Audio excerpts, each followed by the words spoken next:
Assalamu alaikum, chers frères et chères sœurs. Les amis comptent énormément dans la vie et dans la foi.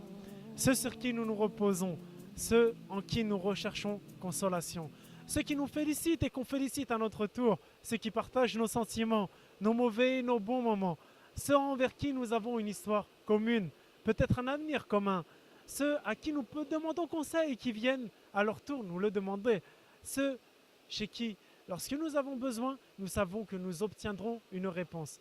Vous savez que cette mentalité, cette attitude que les hommes ont les uns envers les autres, cette attitude de solidarité, d'affection, d'atome crochu, a été elle-même voulue par les prophètes alayhim salam.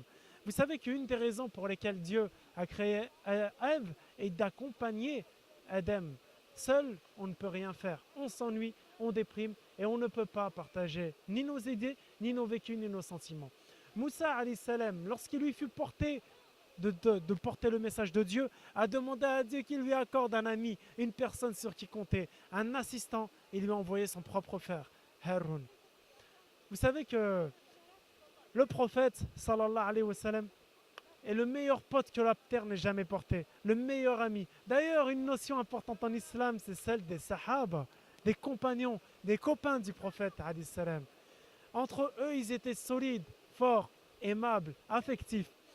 Vous savez, le prophète, sallallahu alayhi wa sallam, les compagnons pensaient tous qu'ils étaient le meilleur ami du prophète. Ils avaient tous ce ressenti.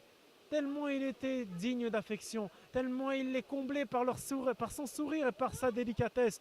Envers chacun d'entre eux, il avait le mot qui tue. Il disait de Abu Bakr, et Abu Bakr, si Dieu m'avait permis d'avoir un ami autre que lui, ça aurait été toi. Il disait à Omar, il y a des hommes que Dieu a rendus inspirés par lui-même. Omar est parmi eux. Il disait d'autres compagnons des mots qui touchent, des mots qui les ont célébrés. Il disait d'un autre, tu es celui qui me ressemble le plus. Et en plus de cela, il veillait à protéger ses amis. Une fois, Ibn Mas'ud a levé ses jambes en grimpant d'un arbre. Certains des compagnons ont failli se moquer de lui. Le voilà, le bon copain, celui qui vient te protéger, même des vannes qui vont fuser, même des personnes qui vont te tailler. Le prophète sallallahu alayhi wa sallam a dit, ces jambes qui sont fines valent plus cher auprès de Dieu que les montagnes d'Uhud. Il était là, présent.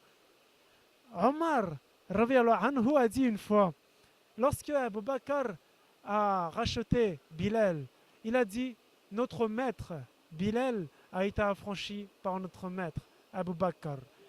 Je ne vous demande pas de multiplier vos amis, vous savez bien qu'il est impossible, mais je vous demande simplement de conserver le peu que Dieu vous a accordé, parce que les bons amis sont rares. Et les bons amis, les amis véritables, se compteront sur les doigts d'une main. Mais lorsque viendra le jour dernier, Dieu ressuscitera les personnes qui se sont aimées au-dessus, se les ombragera de son ombre. Je vous souhaite de vivre avec plaisir les amitiés que Dieu vous donnera de vivre en cette terre. Wassalamu alaikum wa rahmatullah.